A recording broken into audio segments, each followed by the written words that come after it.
into third. There's one. There's two. There. It's a triple play. The 2-1. High fly ball. Deep right center. There it goes. See ya. What's up, Yankees universe? KOD Nation, stand up, and all you D-gents, wake up and get your coffee. Welcome to an off-season edition of the Yankees Morning Brew. We are here. I know the World Series starts this Friday, but guess what? The off-season for us Yankee fans and for the New York Yankees has started the day we got swept by the Houston Astros. Point blank. Period. But guys, what is good? I see we got Eric Wallace in the building. Mr. Eric Wallace, what is good, my guy? The offseason has started for our team, and we need to talk about it. Now, I needed a couple of days to how do you say, to decompose my feelings, to be able to really try to figure out how do I feel as a Yankee fan at this moment. Now, the rumors started yesterday with the LA Dodgers and Aaron Judge. The Dodgers apparently, Jigga Man Porto, how we doing? But apparently the Dodgers, are willing to move Mookie Betts to second base in order to sign Aaron Judge.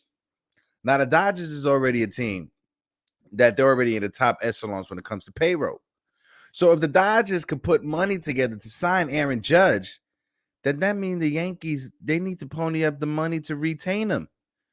If you have the Dodgers willing to move their MVP All-Star and Mookie Betts from right field to second base in order to accommodate Judge, what are we doing? And I know Yankee fans, you're not going to be happy with what I'm about to say, but with the season coming to an end and with this free agency period, this offseason being one of the biggest, if not the biggest in Yankees franchise history, you may hate what I'm about to say, but you need to retain Brian Cashman ASAP.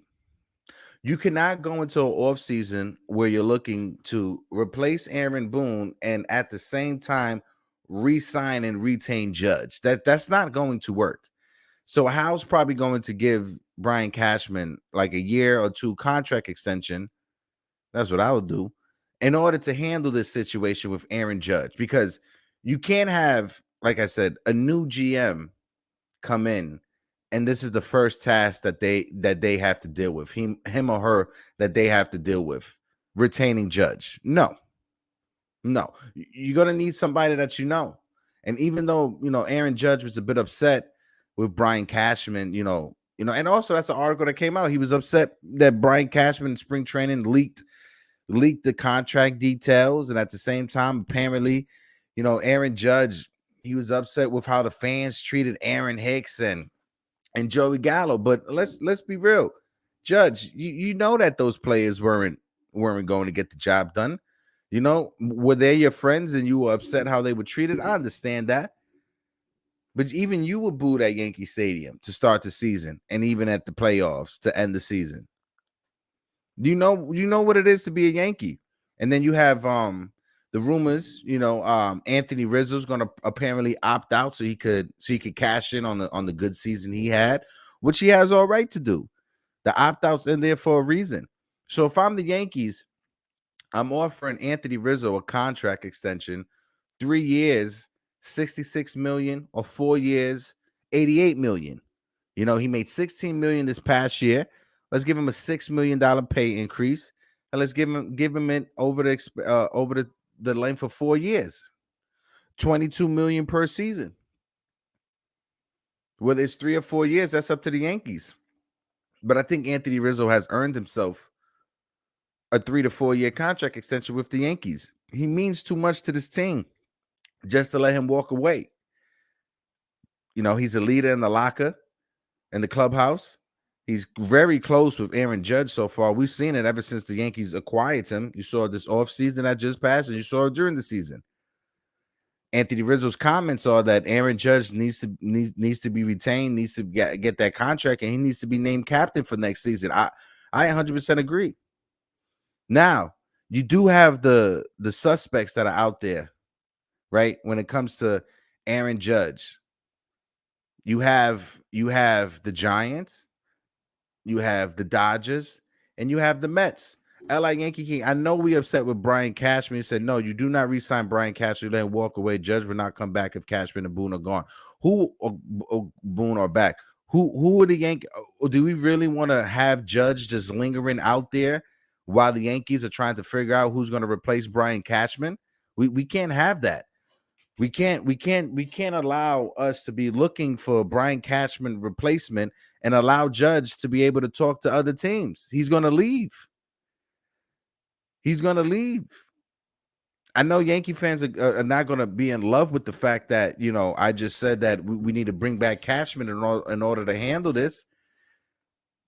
But it's true. We need to have somebody who's at the top in order to start these negotiations right when the World Series is over. We got a 5-day window of exclusivity when it comes to talking with Aaron Judge, and it needs to be spearheaded by somebody who's already in the organization. I said Cashman. I didn't say anything about Boone.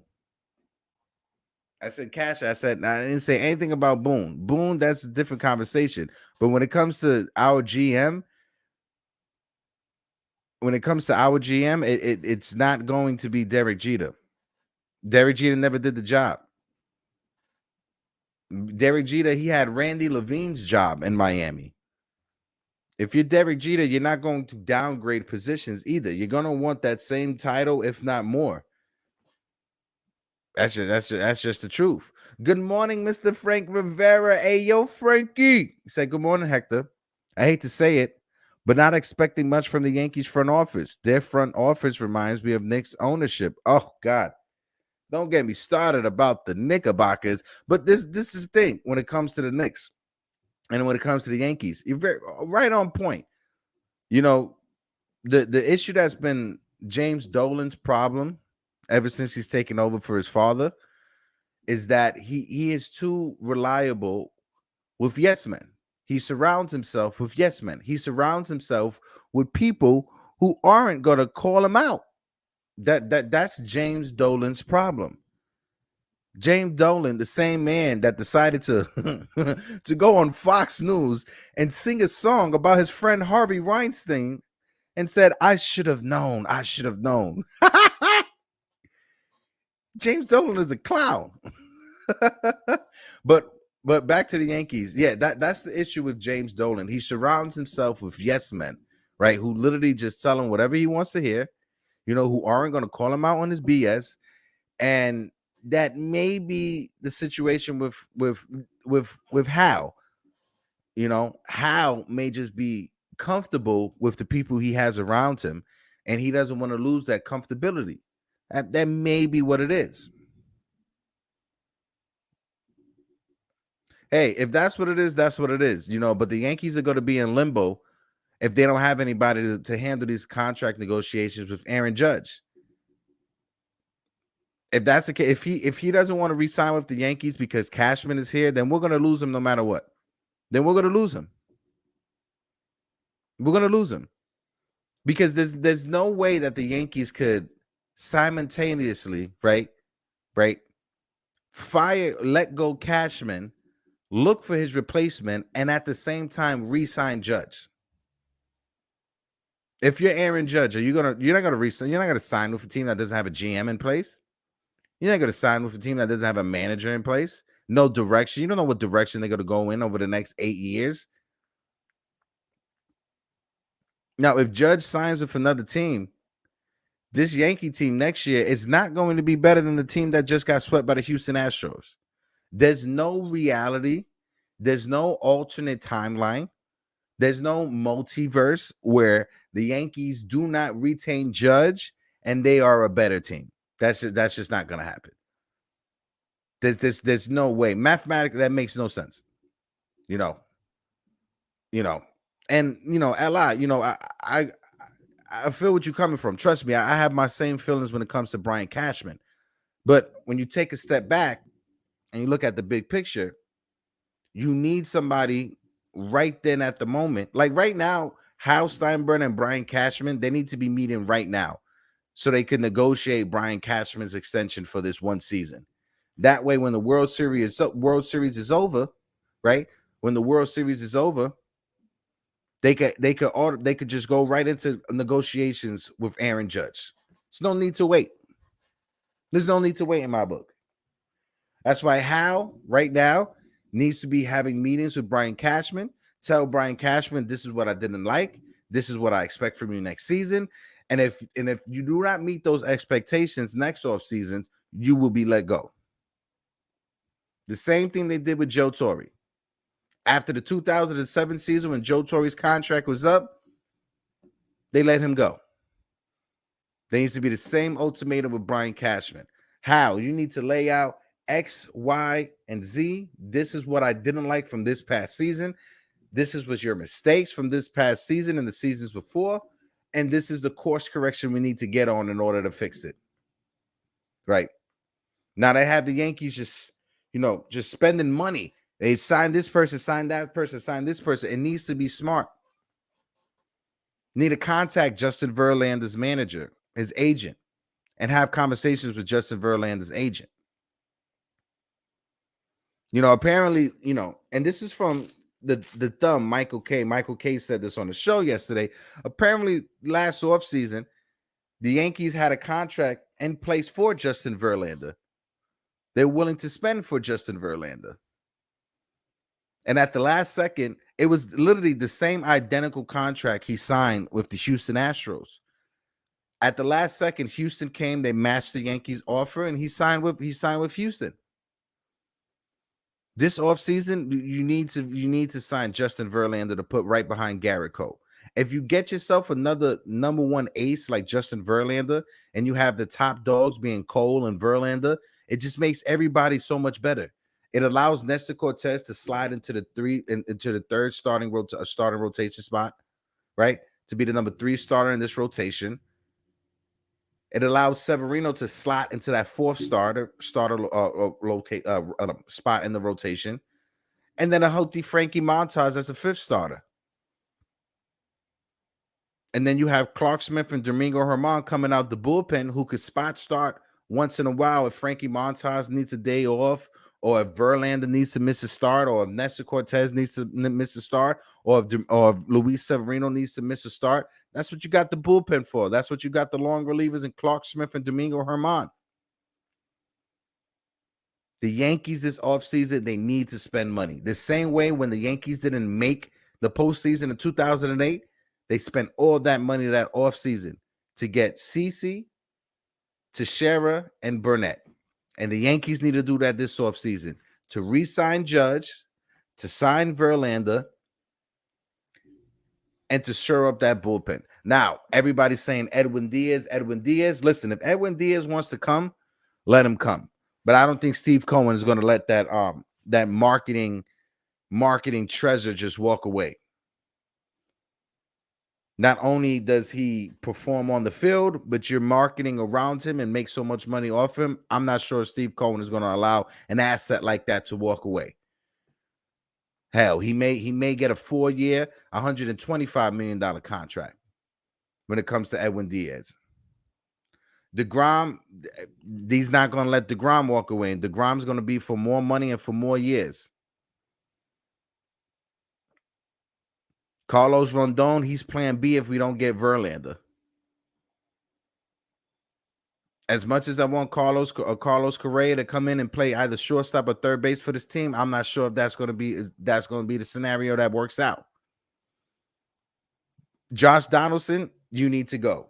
And Brian Cashman, you need to eat your words when it comes to Josh Donaldson. There's a clip that's circulating around of Brian Cashman saying, Gio Urshela, you was awesome for us, but you wasn't no Josh Donaldson. Well, guess what, Brian Cashman? Gio had a better year. Wins above replacement, Gio was better. WRC plus, Gio was better. Offensively, Gio was better. Now, Josh Donaldson may have been better defensively, but at the same time, how many errors was saved by Anthony Rizzo? The same thing for IKF. How many errors did IKF have that or potential errors that Anthony Rizzo saved from both IKF and Josh Donaldson?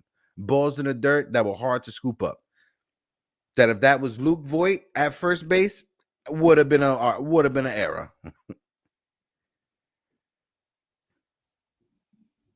And this is the thing, Li. You may say this, right? You may say this as, oh, you pray that he signs with the Mets as a new president of baseball operations. You may say this. There's like 90% of Met fans that will take him in a heartbeat like that because of his track record. Now, us Yankee fans, we may feel salty about this man, Brian Cashman, but he would definitely be an upgrade in the Mets. He would definitely be an upgrade of what the Mets had over these past 20 years. As Yankee fans, we need to recognize that. I know last show I went into a little tandem. I had to be able to get my emotions out, ripping into Cashman in the front office. But I had a day off yesterday to think about it.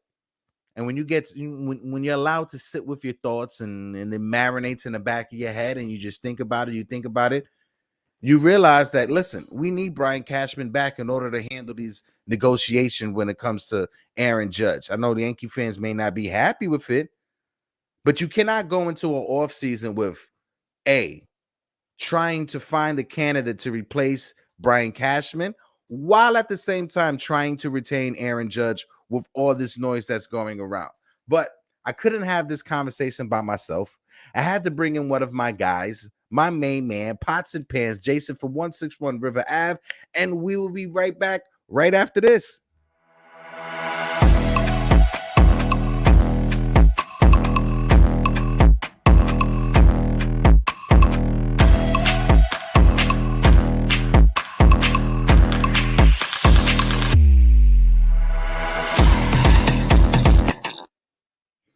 Hey, yo, Jason, what is good, baby? Good morning, brother.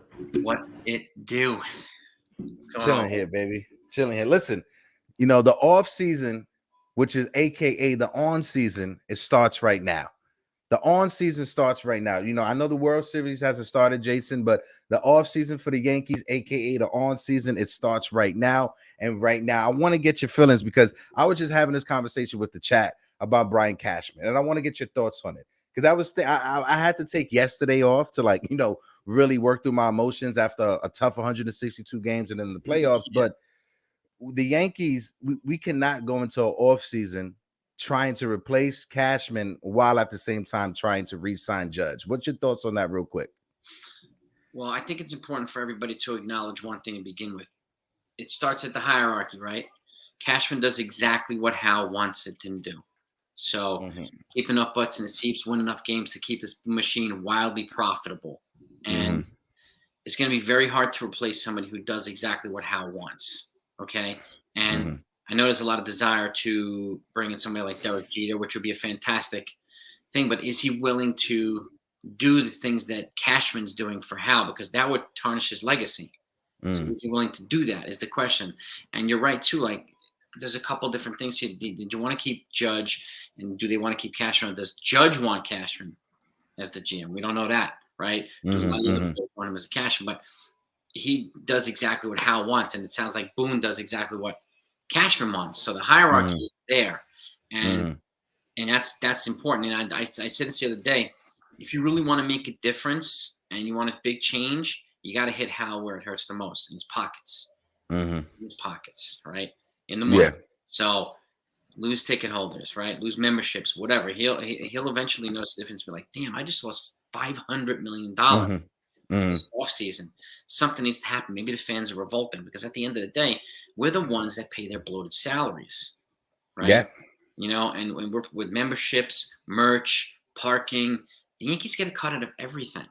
Okay, ticket sales. So, and at the end of the day, that to me is one of the $1 million questions is does Cashman come back? Does Hal come back? I mean, does Boone come back?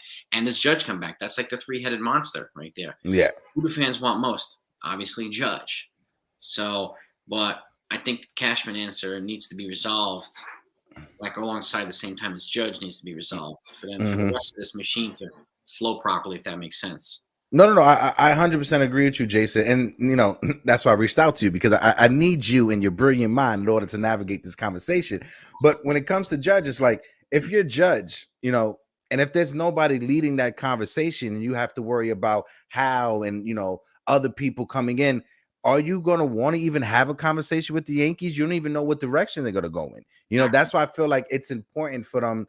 If you want to give Cashman a 1 to 2 years copy. But at the same time, I brought up in the last show, Brian Cashman has been with this organization since 1986, which means that he knew Hal when he was a teenager.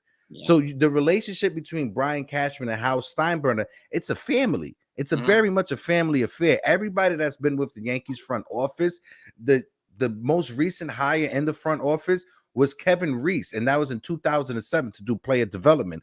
Besides that, everybody else has been with the organization front office-wise from 2001 and earlier before that. So when it comes to Hal Steinbrenner, we've talked about this several times. Hal wasn't the baseball mind like his brother Hank and his father George was. So when you're Hal and you're a businessman, you lean more to comfortability, right? And you're comfortable with Brian Cashman and Randy Levine in your ear while trying to figure this out, while still putting out a product like putting out a product, like you said, that's still super profitable. It's true, and I think unfortunately Randy Levine sometimes gives these guys a bad rep. Like yesterday, he was interviewed and somebody said, "Do you think the Mets are taking over the town?" Right, and the first thing out of his mouth was, "We make more money than they do." Instead of, "We went deeper into the playoffs." Exactly. Yeah, so he made him sound, there was no harder way to sound more douchebaggy than he made himself sound yesterday. So, and it made it just seem like profits and revenue are more important than winning. And that's the opposite of George, right? So he couldn't have put his foot in his mouth any more than he did yesterday. And sometimes I think that rubs off on Hal, because Hal never speaks at all. So it's almost as if Randy Levine is his spokesman, and then Cashman does kind of the dirty work behind the scenes for these guys. Right? So it's just three-headed monster, and Boone is just kind of following directions. It's again, he's doing what they want him to do, right? So it's going to be hard to get rid of him too, even though lots of fans want him gone. So what other manager is going to come in and just adopt analytics the way that he has? Now, analytics has a place, but like at some point, I think you lose a feel for the game if you're over relying on analytics. And we all grew up learning how to play baseball as kids, right? Fundamentals and everything. I never had an iPad stuck to my face every inning, which these guys do. Yeah. Before and after at bats. And it's like, when are these guys going to have a conversation? You know what I mean? Yeah. It reminded me about a year ago, I went into a Starbucks, right? And there was a big sign on the wall that says, "No, we don't have Wi-Fi, so talk to each other."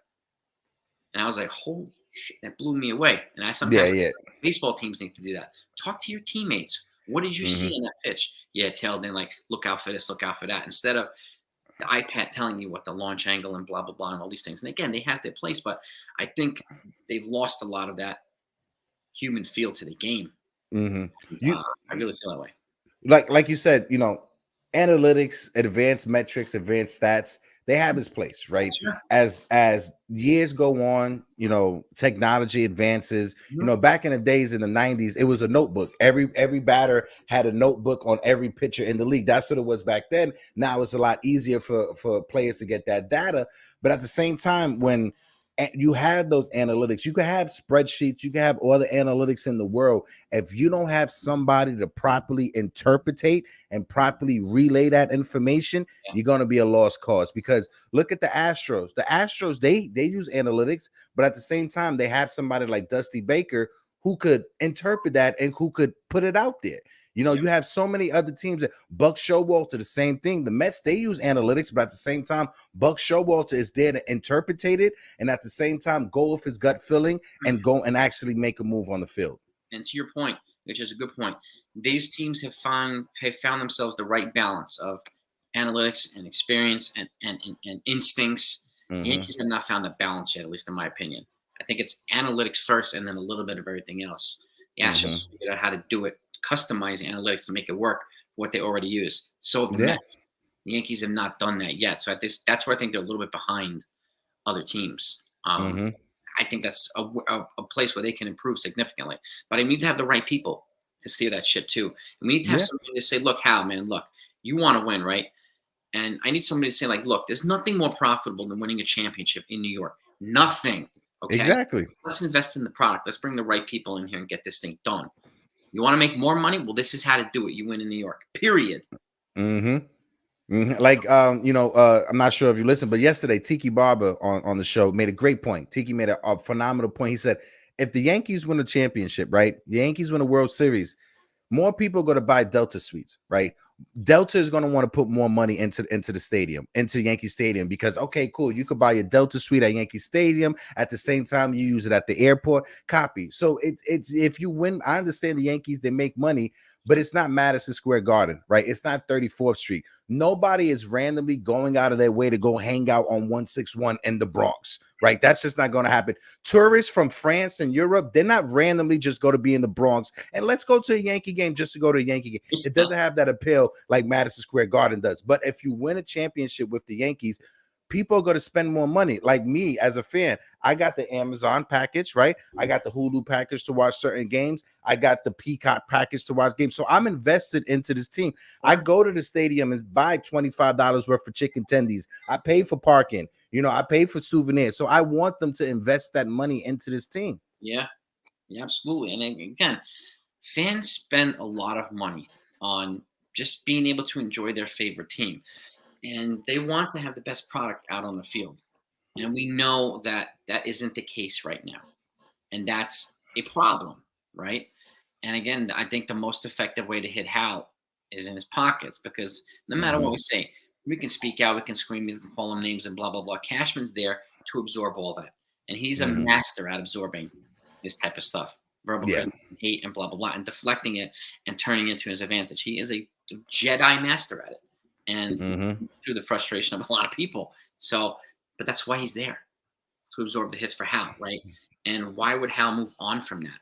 Unless you have somebody like a Theo Epstein who is going to be available. But I can't see Theo Epstein. He's, to me, is the only person at that level that could replace Brian Cashman because of what he's done. He's turned the Cubs into, that turned that around, the curse. He turned the Red Sox curse around, and he's very well respected in baseball. But he's now an MLB executive, probably the next in line to be the commissioner. And I don't know if he's going to take a step back to be the Yankees GM without having ownership of the team. So is Hal going to do that? I don't know. Honestly, guys.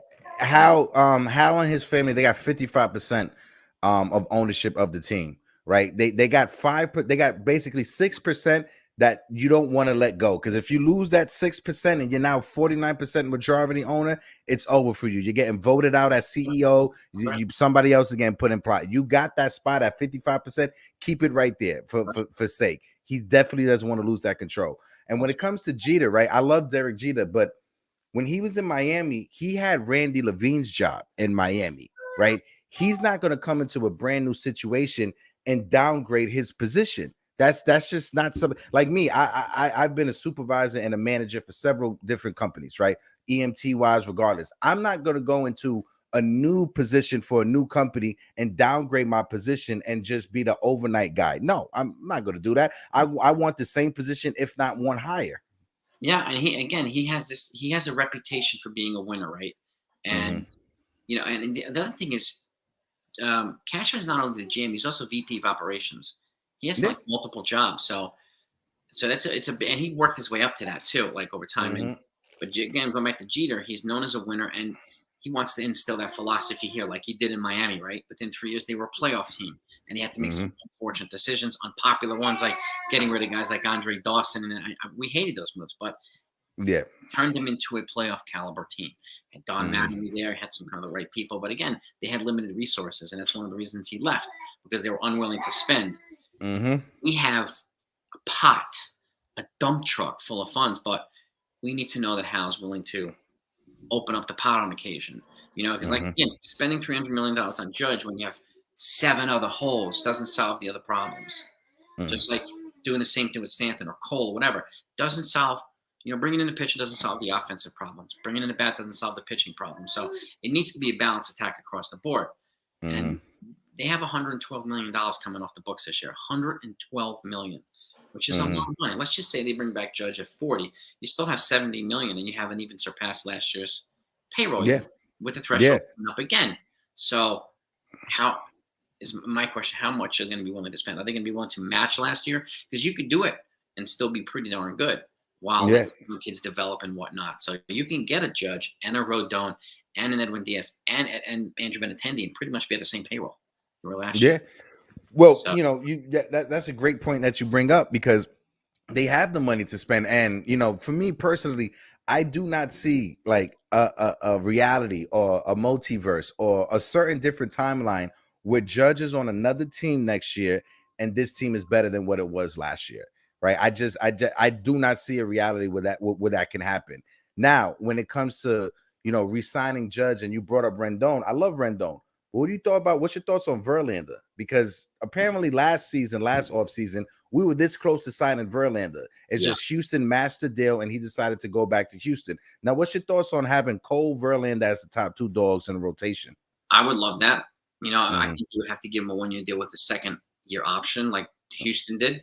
And give him the edge, and that's a nasty one too. I'd love to have Rodon as a 1-2 if you can't get Verlander, and now it's going to be even the stakes going to be higher because the Blue Jays just got green lighted from ownership to either get Verlander or Jacob deGrom. Huge offer for them this offseason. They got it last night. From ownership. Wow. They also got a green light from ownership to put a package together for Shohei Ohtani. So I expect them to be very aggressive, which is going to have to change the Yankees' calculus if they're going to want to stay in this league, right? Yeah. So you're going to have to beat teams. Sometimes you got to be first. And this is one of the things that Cashman hardly ever does. He hardly ever first, right? And this is where I think an offseason where we need him to do that. Yeah. The first 5 days you can sign your own guys. I think the decision needs to be made right then on Aaron Judge. You got to put forth your best offer possible. Yeah, and that's why, and I'm going to just go to the chat. LI Yankee King, I appreciate you, but LI Yankee King, I get it. I understand the whole Randy Levine, Derek Jeter join, and Brian. I get it.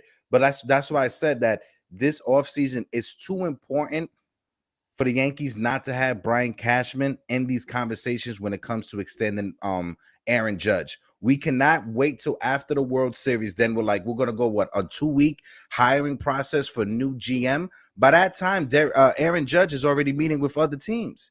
It's very imperative for the Yankees to have Brian Cashman locked in at least for one season in order to handle these conversations. Because yesterday, the Dodgers came out and said they're willing to move Mookie Betts to second base in order to sign Judge. So if the Dodgers, who is already a top 3 payroll team, can absorb that contract and Judge, why can't the Yankees? It gets me so upset. And to your point too, in the next 3 years, I think it is, they have $200 million coming off their payroll. $200 million the Dodgers coming off their freaking payroll, so they can easily afford somebody like Judge and Trey Turner. Yeah. Can you imagine Judge and Freddie Freeman and like it's murderous row. What's your thought? And now, Carlos Correa, that's like everyone, wants him with the Yankees, but I don't want Carlos Correa. I'd rather Trey Turner. I'd rather the Yankees sign Judge, sign Trey Turner, sign Verlander, and I wouldn't go after Edwin Diaz. There's something. I love Edwin Diaz. I love the season he had.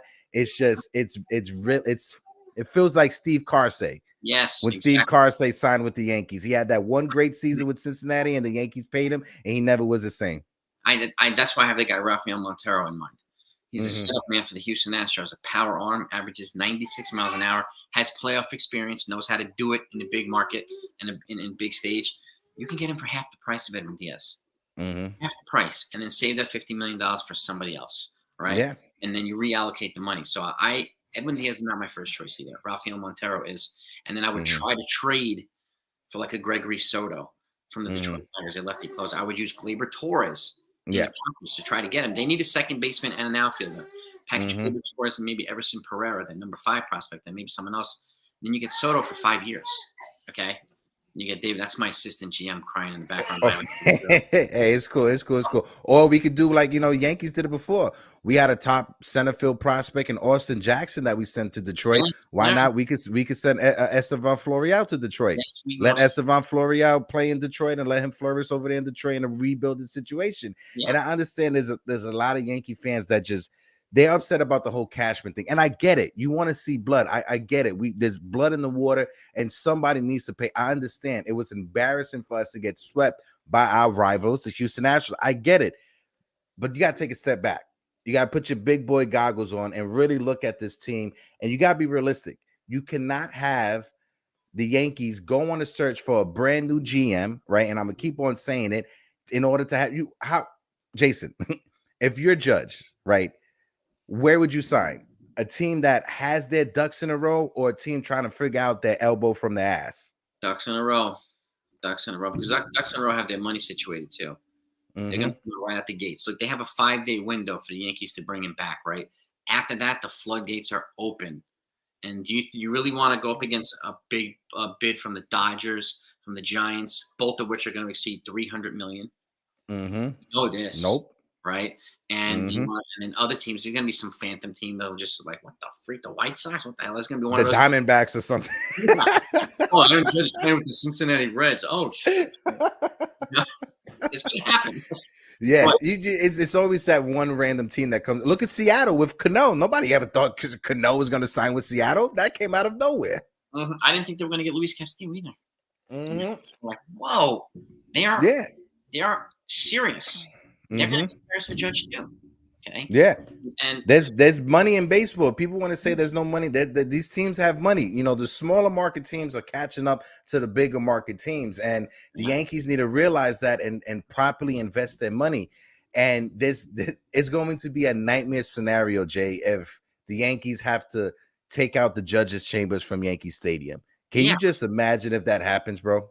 Yeah, it's not going to turn into the Tim LaCastro chambers. Like, it's just not going to happen. Like, if they don't bring, my objective is to get Andrew Benintendi back here, whether they re-sign Judge or not. Okay, and if he walks, let's just say, I'm going hard after Benintendi. I mean, even at this 5-day window, because he's a Yankee, so I'm going hard after him because he's the leadoff hitter that they need. He's a lefty, right? He's a contact hitter, which we need, and it'll do some of the things that Judge, because you can't really replace that offense, right? 60 but don't expect to either. But if you get a contact hitter at the top, and you can put DJ at second or Bader at second, and then you can kind of revamp things a little bit. There's no way I'm batting Bader 7th or 8th anymore. Yeah. So like, but again, Benintendi is a guy that we need to, at least in my opinion, we need to get back here one way or the other. And then I want somebody like an Adam Frazier, somebody like that as a better version of Marwin Gonzalez. He plays the infield and the outfield. And again, if they re-sign Judge, I have a feeling they're going to use the excuse that we can't really spend that much more. Unless Hal's like, look, the checkbook is open. Let's get busy. Unless we hear that from I'm expecting them to just go spend like the Dodgers or the Mariners or some of these other teams or the Mets, who are going to be formidable opponents too. Like, I wouldn't be surprised if Verlander went to the Mets.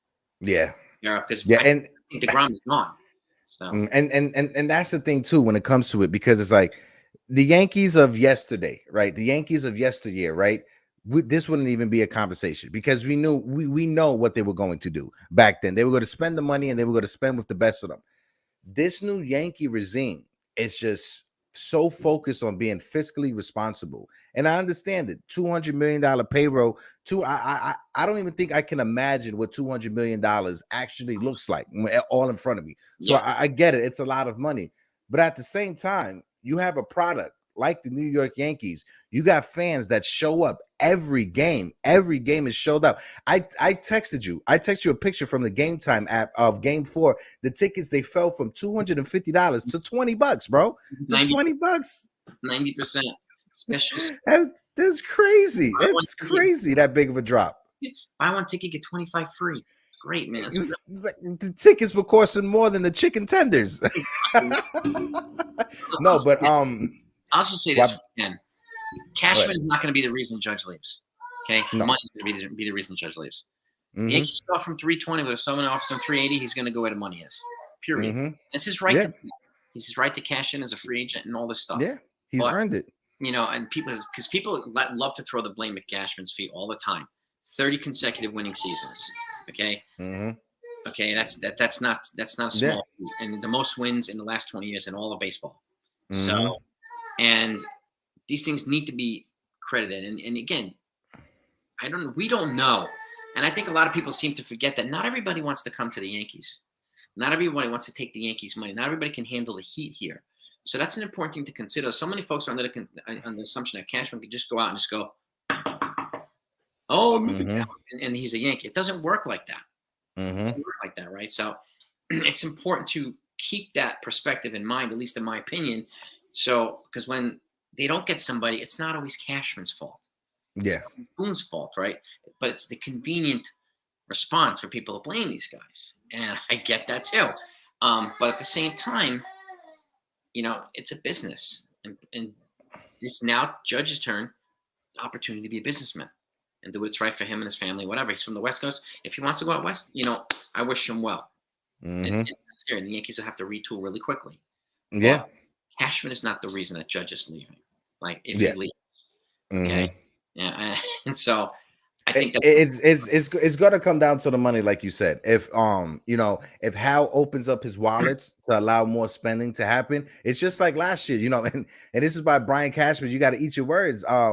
That Josh Donaldson trade, it wasn't a good trade, and I'm not sure if that Josh Donaldson trade was a reaction because they lost out on Justin Verlander. So they felt like they needed to make a big splash. So when losing out on Justin Verlander, because they were willing to pay Justin Verlander $36 million to pitch for the Yankees. So $36 million is a lot of money. So if they were willing last year to have him to offer that, this year offer the same thing. And then you got Anthony Rizzo. Now, I just want to ask you, if you were the GM, what are you offering Anthony Rizzo to re-up him? What's the contract you're going to offer Anthony Rizzo? Either 2 years 36 or 3 years 54. I'll probably bump him to 18 per for 2 to 3 years, I think, and maybe with an option after that. I probably won't go beyond 3 years at this point. He's 32, and I want to keep that position open just in case something else. But he's earned the right to get a multi-year deal too. So I wouldn't be surprised if he got a longer deal somewhere else. You can't really fault the guy for it, but no, you can't. He betted on just like Judge. He had a great season, and it's his right for him to opt out and try to get more money out there. Now, if I was the Yankees, I'll bump him up from 16 mil to 22. Give him 22 over the next 3 seasons. Give him 3 years, $66 million. I think that would lock Anthony Rizzo up. I'll be fine with that. I'll be fine with that too. And he's a leader. He's a great team. He's a professional. Like, he's one of the veterans that the Yankees could use, especially with an infusion of young guys over the next couple of years. So I would have no issue with that at all. And if he walks, I mean, they have DJ that could play first, or somebody like Jose Abreu, who's going to be a free agent. And he's one of the better contact hitters in baseball, actually. He just happens to have a ridiculous amount of power, but he's 36. So those things need to be considered as well. But again, like you said too, it could be a reactionary. And Yankees have not done well with reactionary trades, like a reactionary. Yes. Heigawa, disaster. Yes. Disaster, which is one reason I say be first. Let the other teams react to your bold move instead of overreact. Let them shit their pants. Like, don't be the one that's always doing this. Being first is better than trying to win a trade or whatever, where I think would be a wise idea for the Yankees to adopt that philosophy on occasion. You know what I mean? Yeah. And you gotta let these players know that they're your priority, because when you take a step back in the time machine, you go back to the 2004 offseason.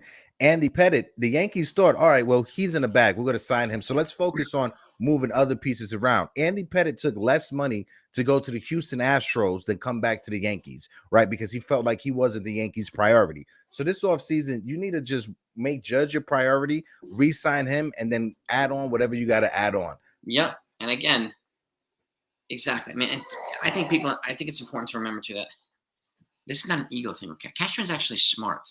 Okay, he wouldn't be a GM for 25 years if it wasn't. But there's a couple of people that just keep saying, "Put your ego, put your ego, put your." I don't know. He's also ruthless. He knows how to negotiate better than most other GMs do. Okay, and he's smart enough to use stuff against the players. That's not an ego thing. That's negotiations 101. Okay, just like it's a player's right to be the businessman on their side. This is exactly why they have him here too, to not overpay ridiculously when they don't have to or whatever. Does he make best moves all the time? No. But at the same time, he's smart enough to be, again, 30 winning seasons, the most playoff appearances by any team in baseball, right? Even though they haven't won more World Series. Okay, it's not that easy to win a World Series. So And I know some folks say, this is not it wasn't his team that he put together, but with the exception of the core four, which was more of a Gene Michael thing, right? Because he was 95 though. Would the core four have won those championships without the additions that Cashman made? I highly doubt it. Okay, look at all the people he brought in. Okay, wouldn't happen. Now, the core four is great, but they needed more than the core four, right? So, and this is where I think it's perspective comes into play rather than just going back to just bashing Cashman, bashing. That doesn't do anything. Okay, we need more. Honestly, we need more constructive feedback here and solutions because the fact is Cashman's probably going to be here whether people like it or not. So, the difference between like the core four and the baby bombers of like recent memory, the big difference is that the core four, they panned out and they actually became Hall of Famers. The baby bombers, the only one who panned out was Aaron Judge. Gary Sanchez didn't pan out to what his potential was. Luis Severino has been injured, so we haven't gotten a full season from Severino. Clint Frazier decided to focus more on sneakers and baseball activities. Miguel Andujar got hurt. Gleyber Torres is a shell of himself. So the only difference between the core four and the baby bombers, the core four actually panned out and actually had a solid career. But with the baby bombers, it was only Aaron Judge. That was the last man standing. Yes, we have Luis Severino, and Severino is a phenomenal pitcher with us, but he hasn't been he hasn't been a number one, and he hasn't been an ace on the staff. Exactly. And it's just think of some guys looking back. I mean, who have been the most impact players in the Yankees over the last like almost 2 decades? Hideki Matsui, right? El Duque, Roger Clemens. Who else? We got Scott Brocious. CeCe, Teixeira, Swisher to a degree, Raul Ibanez, all Cashman guys. Yeah. Every single one of them. Every single. And then also too, and then like, a lot of people. We got Jason. Who drafted Judge? Brian Cashman. And we got Jason Dominguez because Brian Cashman traded Chasen Shreve to St. Louis for international draft money and Luke Voigt. And what we got out of that? We got Luke Voigt, who for one season led Major League Baseball in home runs, and we got the signing money so we could sign Jason Dominguez. And that's Brian Cashman. Yes, don't beat it. Everybody loves Brian Cashman. All Cashman. And people love to. Again, this is why I don't understand, which I like to have a better understanding of why people just resort to the Cashman's terrible thing. His track record says otherwise. They want blood, baby. They want blood. That's what it is. And I get it. I understand it. When we get embarrassed and we lose to our rival, they want blood. It's the same thing like when we got swept. I mean, not swept, but when the Red Sox came back in 2004, it's the same thing. Everybody was calling for Cashman's head.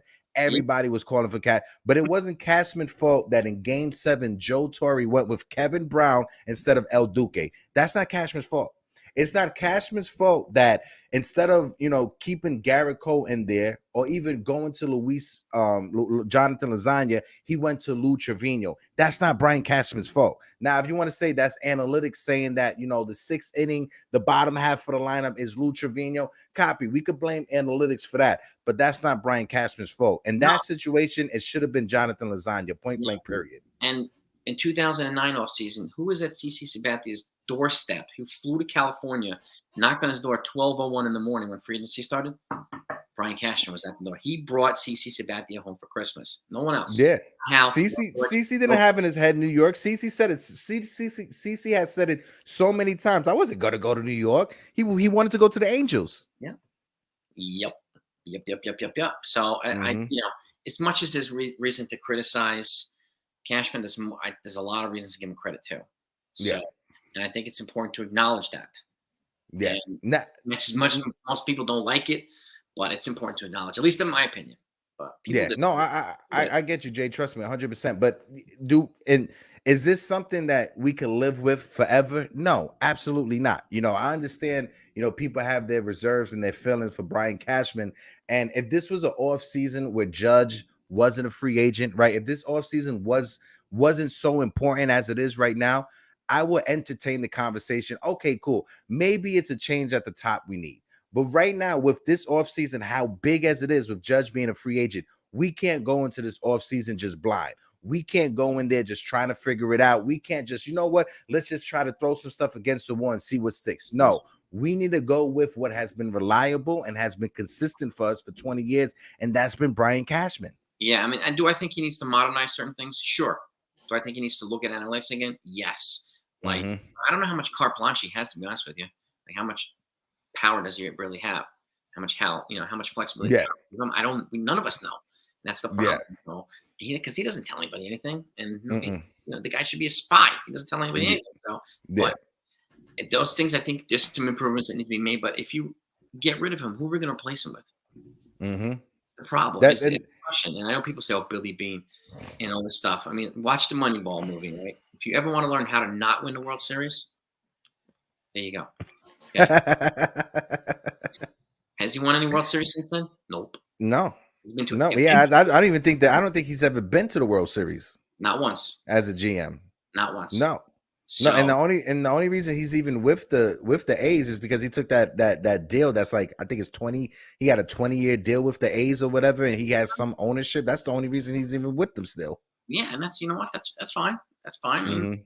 He set him up for good, and he did a pretty good job there. But like sabermetrics again, how far is it taking the A's? Not very far.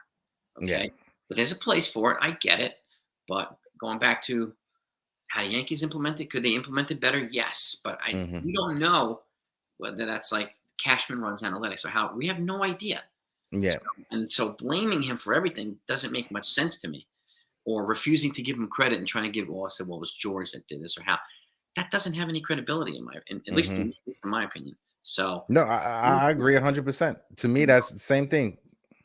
Yeah, I mean, it's just, and again, that's the thing, and I ask this all the time. Who would we replace him with? That would be an upgrade at this point. And that's the answer I'm looking for. I think a lot of us are looking for. So emotionally, just say, "Oh, I can get rid of him." That doesn't solve the problem. Okay, and that's where, I mean, can you think of anybody? Like I can't. I was going to take this like week or whatever to scout, because you know me, Jason. I'm a psychopath, so I like to like randomly just look people up just to get that. I was going to take that time, like the next 2 weeks, in order to do that, to get some candidates to replace Cashman. But at the same time, you see, like I just said, it would take me 2 weeks to go around Major League Baseball and to filter through candidates and who I think the Yankees should pick. That would take me 2 weeks. The Yankees don't have 2 weeks to waste when it comes to this, to try to hire and go through this process. And this process, it's not a fix that automatically, all right, we're going to let go Cashman, and tomorrow we got Billy Joe to come in from Kansas City to replace him. No, this would be a whole month process, and we can't wait a whole month. Exactly. And Jeter's not going to do a rush job. He has to move to Miami. It's not going to happen. Okay. And Derek Jeter to do the same things that Cashman does, again, would tarnish his reputation. That's not happening. Yeah. And Jeter's not going to take he's not going to take a demotion. He's not going to demote himself from being what Randall Levine was in Miami to now bring what Brian Cashman is with the Yankees. He's not going to demote himself. Yes. And this guy, Dr. the Catcher, just made a great point. Great comment here. Go cherry pick through the Rays organization. But them, they have a great player development. It's like a pitching factory. So I would definitely look it through them, and I would look through Houston as well, because they have great player development people. Maybe somebody there can be in the front office. If I'm bringing Jeter, I'll bring him as an advisor or something like that, or executive in the front office. It's not going to be GM right away. Yeah. It's not going to be a GM in a week. That's not going to happen. Free agency starts next week. Exactly. And if we're going to do that, Jason, we're going to do that next year when Judge is already locked up. We're not going to do it now when Judge is a free agent. And that, I want everybody in the chat, if you disagree with me and Jason, just take this as a takeaway, right? Jason and I were on page by saying that if Judge was locked up, right, if we didn't have this whole Judge situation under our head, we'll entertain that conversation when it comes to replacing Cashman in the future. We would. But in this type of offseason, we need a captain steering the ship during these negotiations. We can't wait a whole month to find a replacement and then re-sign Judge, get Verlander, make moves. It needs to happen right now. This is a huge decision. It needs to be made logic and facts, and not just emotion, honestly. And just bringing in Derek Jeter here doesn't guarantee Judge. Judge can still walk. That's the thing that people, I think it's important to realize too. Judge can be like, I don't care. Just give me $380 million. I don't care. Or how about this, Jason? Or how about this? If Judge, if this works out, we retain Cashman or whatever. If Judge decides if the negotiations are horrible and it doesn't work out, Copy. Judge leaves, and we replace Cashman afterwards. We have to be able to have Cashman in that room for these negotiations. We can't go in those negotiations blind or with a rookie GM trying to make this is his first move as a GM. No, exactly. And again, I think it's important to realize that Judge is one player, but the Yankees have like 6 holes. If he walks, it would temporarily hurt, but it's not going to crush the franchise. It's not going to crush the franchise. Pujols walked, who's a better player than Judge. Okay, when he walked in St. Louis, they were fine. Okay, and the guy had 400 home runs before he went to the Angels. So, and way different. This is a way different. And again, I understand Judge is the popular, he brings in money, facing the Yankees. But this is the New York Yankees, not the New York Aaron Judges. So, with respect to Judge, he's a great player, but it's got to be bigger than that. It's got to be bigger than that. So, the Yankees have a lot of holes. We do. We have a lot of holes, but this is the offseason. Just like 2008, we missed the playoffs. Joe Girardi's first year, everybody was embarrassed. Season ticket sales started going down. People started selling their season ticket sales and tickets after 2008. That offseason, like you said, it hurt their pockets because they didn't make the playoffs. It hurt their pockets. So what they did, they reinvested into the team and got the pieces that they need in order to get back and win the championship. Yep. And let me make this one point. It's probably going to be unpopular, but Judge had a wonderful season, historic season. But the biggest mistake he's made was not trading him when he turned down the extension, because they're getting nothing if he walks. Nothing. And I'm going to repeat that. They get nothing. A compensatory pick is not Aaron Judge. Okay. And they could have gotten a ton of value back for him. So, and that wasn't even a consideration. People thought I was nuts when I said it's got to be at least considered. Yeah, I gave you a dislike on that video when you put. No, I'm joking. I got pounded, man. I got pounded. I'm joking. But and I understand people's and I'm glad he stayed. I'm glad he had a great year. But that doesn't guarantee anything. Money talks right now. And again, bring in Theo Epstein and Judge could still walk. Theo Epstein is a baseball god. Okay. Yep. And you can bring in any of these folks, and that's the key. And that's why I said if Judge walks, then we let Cashman go, because I'm gonna ask you, do you think Cashman has deserve to rebuild this team? Like if it comes to hitting that reset button and to retool and rebuild this team, you think Cashman deserves the right to be the person to rebuild this team? Well, until there's a credible replacement, I do, and I can't think of one. And that's the problem. I think it's a problem for a lot of folks. Like they're not going to just bring in some slapdick GM and say, "Okay, you're the new GM of the New York Yankees. You do a good job." Yeah. You know what I mean? And I think that's one of the issues. Like, and we don't know. We don't know who's interested. So, and this is why it goes back to everybody knows we need more than Judge, and Cashman knows that too. Is he smart enough to get it done? Yes, but we don't know if he has the ability to do it. Is he being hamstrung by Hal? We have no idea. None. So, and when he said that last year too, when he made that trade, like, well, I'm hamstrung financially. He did acknowledge that last year. People thought it was a shot at Hal, but apparently he was. So, but he still made a big expenditure to Judge. And at the time, it looked reasonable, but now it looks like not enough because of that ridiculous season he had. So things just evolve and they change. So, and that's, I think, a lot of these things get overlooked. A lot of these stuff. But when he came out with that, I was a bit turned off by that comment. I was hamstrung financially. You just brought in $20 million from Josh Donaldson, and Hal okayed you offering $36 million per year for Verlander. If you lost out on just say that you lost out on him. Don't try to say, "Oh, I was handcuffed financially." No, just admit. If you admit that, that team, they got a better deal and I lost out on him, I respect you 100 times more than you just trying to sugarcoat something for me. I don't want to be sugarcoat no more. Oh, and I'll say this too. I still think Rortved's gonna probably be the platoon next year with Jose Trevino. I'm guessing. Yeah, Higashioka got to go. Yeah, Higashioka's gonna walk. He's gonna get traded. He still has a year of arbitration, but unless Judge performs in October, he hasn't done that yet. There's going to be, I don't know, some feelings, going across the board. Everybody, he has to deliver in October. He hasn't done that yet. So that is Cashman got his holster ready. Come up and be like, "Come on, in October. He's going to pull up the Glock, right? And Yeah. negotiating Glock, and that's going to be his weapon against Judge. In Yeah. negotiations. He did it against Mariano, did it against Jeter. These dudes. He used it against everybody. He's ruthless. Yeah, he didn't want to bring back A-Rod. That was Hank that wanted to bring that was negotiating that conversation that overruled them. Cashman had a trade with the Angels, all set, agreed upon to trade A-Rod for like Chone Figgins. He had Jared Weaver, had all these guys in the trade, and then Hank overruled him and gave him that ridiculous extension.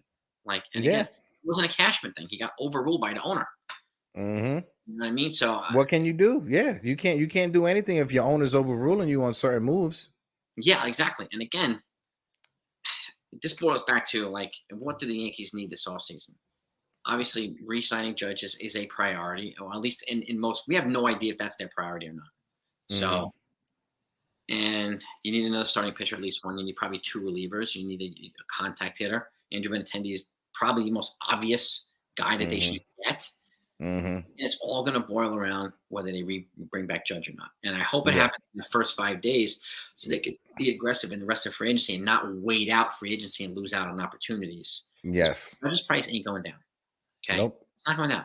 So, and I think that's also important too. And, you know, Judge has to like to stand on negotiations regular season. He doesn't ever like to stand on postseason. So, it's a fact that let's get that out in the open now. And people might not like it, but it's reality. And that's, probably going to be a factor in definitely going to be a factor in negotiations. So, at least with the Yankees, I think that's going to be like, you know what, let's go. But again, it's going to be an interesting offseason because, like you said, the Yankees, they have hosts, right? Benintendi, I'm in agreement with you. He has to come back. And I'll keep you to like 12:10, 12:15 is when I'm going to cut off the show. So thank you. I appreciate you, bro, for hanging in with me. But Benintendi, for sure, has to come back. Judge, we got to do what we can to re-sign him. Verlander, I love the idea for Verlander because you think of it, you got Garrett Cole, number 1, Verlander, number 2, and then you could slot everybody else, just move them down 1. Nestor Cortez would probably be the best. No problem. Nestor Cortez would probably be the best number 3 starter in all of Major League Baseball, right? Then you have Luis Severino as your number 4 starter, and then you have yourself a healthy Frankie Montas as a number 5 starter. Then you got the little baby, hey. Then you got Domingo Germán, and then Clark Smith to be in the bullpen long relievers. He's smiling. Yeah. Superstar as a superstar. The logic that I think that is not being talked about either, because everybody's fire Boone, fire Cashman. The payroll's high. They got eliminated in the ALCS. Well, the Mets and Dodgers had a higher payroll. They didn't make it as long as the postseason. So we get rid of the Mets GM and manager and the Dodgers GM and manager, or are we just applying that to the Yankees? Yeah. I think that's a BS standard. Okay. And I know, the Mets had some injuries. So, okay. So the injury's okay. That's a legitimate reason for the Mets, but it's an excuse for the Yankees. That's fair weather Yankee fan to me. Okay. Yep. I don't buy that. And sorry, but I just don't. But, no. I get it. Trust me, 100%. And Cashman does not have the ability to do whatever he wants. Okay. He's been overruled before multiple times, despite what people say. Okay. If we don't hear him saying I can do whatever I want, then let's not assume that he does. That's just, and it's an unfortunate fact too, right? So, but again, and payrolls are high in New York and California teams. Why? Because taxes are higher. They pay players higher. That's a part of the negotiation process too. Like you'll always see the West Coast and the East Coast teams with high payrolls. Always. Yeah. And they're in big. Those are the 2 big markets. It just happens. So you're not going to see a $68 million payroll on the Yankees, right? Or the Dodgers, or the Giants, or the whoever, even the Angels. Yeah. They had $199 million payroll this past year. The Angels. So, but again, the Yankees do get held to a different standard. And that's where I think facts and logic sometimes are ignored. Because again, as soon as the Yankees were eliminated, we went right to the Fire Boone movement. What happened to Fire Buck Showalter? Mets didn't even get out of the wild card. Okay, what happened to Fire Dave Roberts? Dodgers didn't make it out of the divisional round. You see what I'm saying? The 2 biggest payrolls, but that also shows that the biggest payroll doesn't always equate to the most success, which we all know anyway. But why is a completely different standard applied to the Yankees? Yep. Than everybody else. And then it's a good point you said. You said Yankees are held to different standards. My man Li Yankee King said the same thing. But he's right. To us fans, we hold the Yankees to a certain standard, right? Us fans do, right? But this is what we have to realize. In 2022, the people who sit on the board, it's a corporate game. It's this Yankee Major League Baseball. It's not what it was in the 80s and the 70s, and it's not family-owned businesses. It's not any of that anymore. This is a corporate business nowadays. And what us Yankee fans may hold the Yankees to a different standard, the people who sit on that board of directors, the shareholders, the stockholders, the main big dog, they do not give a damn about what our standards are. They don't care. They could give 2 P's less than what we care about, what we think our standards are. To them, it's all about profits, it's all about making money, and it's all about putting a product out there that's going to get us to the postseason so we can cash in on those dollars for the postseason. Exactly. That's what they care about. Yeah, you keep the money train rolling, keep these guys wiping their butts with $100 bills, like you keep it going, and it's just going to get more lucrative and more lucrative. And again, for the most part, 99% of Yankee fans are loyal. They're gonna pay, and they're gonna do it no matter what, because they love their team, right? And that's another reality. They're gonna pay for the memberships and get it because we love the team and all this other stuff, right? And she's ready to talk Yankees. 161 Crib Ave. My little girl Madison. She's assistant GM in training. And the second female GM in baseball. So right. But like, these are the things that I know I piss off a lot of people on both sides on my channel because I don't play to one side. I kind of hold everything to a double or an equal standard across the board, and I want to try to put both stories out there and both perspectives out there, at least that I can think of. So, because again, if the default is always fire this guy, fire that guy, without anything in return that can guarantee an upgrade, then it's hard to. It's hard to take certain positions seriously, if that makes sense. Yeah, no, I get it, and that's why. And I always hamper on this, right? The number one rule when it comes to like journalism, and granted, I'm just a guy on YouTube that talks Yankee. I don't consider myself a journalist, but the number one rule when it comes to journalism is you got to be able to, like, Jason, you're my friend, right? But at the same time, I have to be able to write a piece about you that's not objectively biased, and you still be my friend at the end of the day, right? That's the number one rule when it comes to journalism. You have to be able to read it right down the middle. You can't be biased on one side. And granted, that's not what happens nowadays. You got certain guys that are in the industry that they cater to certain teams because the teams give them information that other people don't get, right? But at the same time, you got to be able to call it down the middle, and you have to be unbiased. That's right, 100%, man. And that's not an easy thing to do. It really isn't. And that's why I find it interesting because when you do these post-game interviews, you see some of these guys getting thrown softball questions, but then you get thrown hard questions too. You got to be able to answer both, honestly. Like whether it's bad or not. I mean, I'd rather put the bad stuff out and then show how we can get better instead of sugarcoating stuff. This is where Boone puts his foot in his mouth sometimes. But again, they didn't pay him to be the spokesman of the Yankees, to be the manager of the Yankees. So, and I'd rather him talk less, but he's the guy that has to answer questions after every game, right? And sometimes players ask the hard questions, and I get it. But like, and New York is a ruthless market.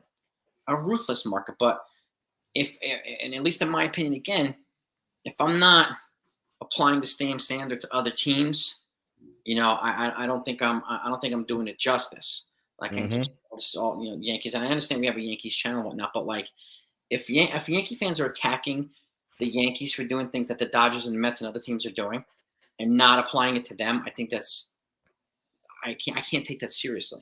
You know what I mean? And because again, it's just this is a business. It's baseball. It's a sport that everybody's playing. But it's like one team complaining about the rain and the other team. Both teams are playing in it. Okay, it's just the way that it is.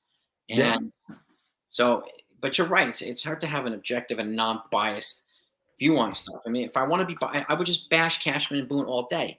But that to me is that's fair weather fanning. That's biased to me. And I like I said before, like I did a video, fire Boone, fire Cashman. What about the players? What about them? They didn't do their job. Yeah. Why is the default fire Boone and fire Cashman? And then nobody comes up with credible serious replies and serious replacements for them. Yeah.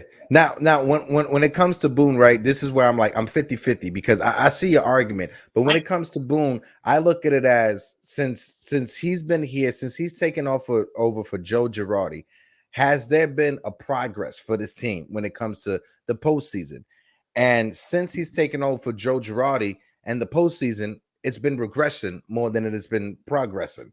I guess Girardi took us to Game 7, right, against the Astros in the ALCS. Aaron Boone against the Astros took us to Game 6, and then we got swept, and then we lost in a one-game wild card to the Red Sox. So from that point of view, I see it as regression from when he took over from Joe Girardi. But at the same time, I don't see them changing him this season. Not this season, probably next year, but not this offseason. I just don't see it. Yeah, I don't see it either. And again, he's the first team in baseball history to take his team to the playoffs first 5 seasons as a manager. So I got to give him credit for that. And again, I understand like he has to manage the team that he's given, the roster that he's given. It's flawed. That's Cashman's job, right?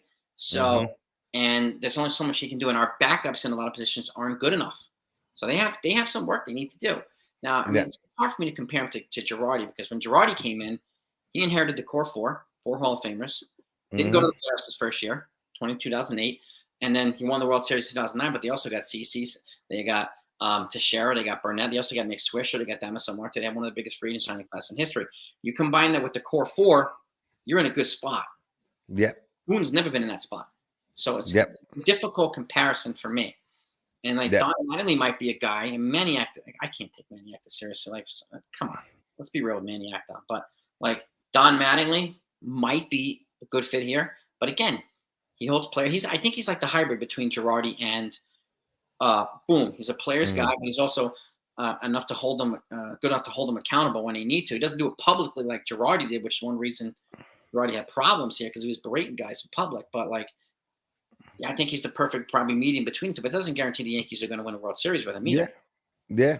Me personally, if I had a replacement, it would be 2 guys. It wouldn't just be 1 guy. It would be David Cone, and I'm making a phone call to St. Louis. I want Benji Molina to be on the bench. I want David Cone to be pairing up with Matt Blake for the pitching side of things, and Benji Molina, he's known for his scouting reports. Benji Molina used to have the book back in the day with Carlos Delgado. Like that was their thing back in the day. So when it comes to being advanced and looking at scouting reports, I think Benji Molina would be perfect. And you compare with David Cone and Matt Blake, but at the same time, it's not going to be this offseason. But like I said, I'm going to let you go because I know you probably got a busy morning ahead of you, Jason. I appreciate. I appreciate. I see the general looking at you, giving orders right now, brother. But I appreciate you for jumping on, Jason. You know, like always, his family. Madison, love you. Thank you for making your debut on the camera. Bye. Thanks for sneezing on me too. Appreciate it. Yo, Jay, bro, appreciate you, my guy. Appreciate you, man. Much love, bro. Later, baby. And guys, you know, just know these conversations, it's just us just filling out, you know, it's just us wanting to have a conversation just to have a conversation, right? Nothing is set in stone. We're not a part of the Yankees front office, so we're not sure what's going to happen, right? But I appreciate everybody who chimed in. My man NY Yankee King, he said best of Cashman was Javier Vasquez, who won a Cy Young after he left the Yankees. Mind you, he won a Cy Young after he left the Yankees. Jeff Weaver, who won a World Series with the Cardinals. Jose Contreras, who won a World Series with the White Sox. AJ Burnett, we won a World Series with AJ Burnett. So I get what you're saying. Trust me, I get what you're saying. We're not in love with a lot of the moves that Cashman made, but there's a lot of moves that Cashman made that they've been on point. I brought up Jason Dominguez. If we wouldn't have had Jason Dominguez if it wasn't for that trade that he made with St. Louis for that draft money, that international signing money, you know. But guys, I appreciate everybody for tuning in. You know, make sure you tune back in next week for the Yankees Morning Brew. We'll be back next week, Tuesday. This Friday, though, make sure you put in your calendar. It is the debut episode of the Knicks Morning Brew with me and my man Jigga Man Porto. So make sure you get ready to tune into that. But I am your host, Hector, host of the Yankees Morning Brew, and we'll be at. Peace.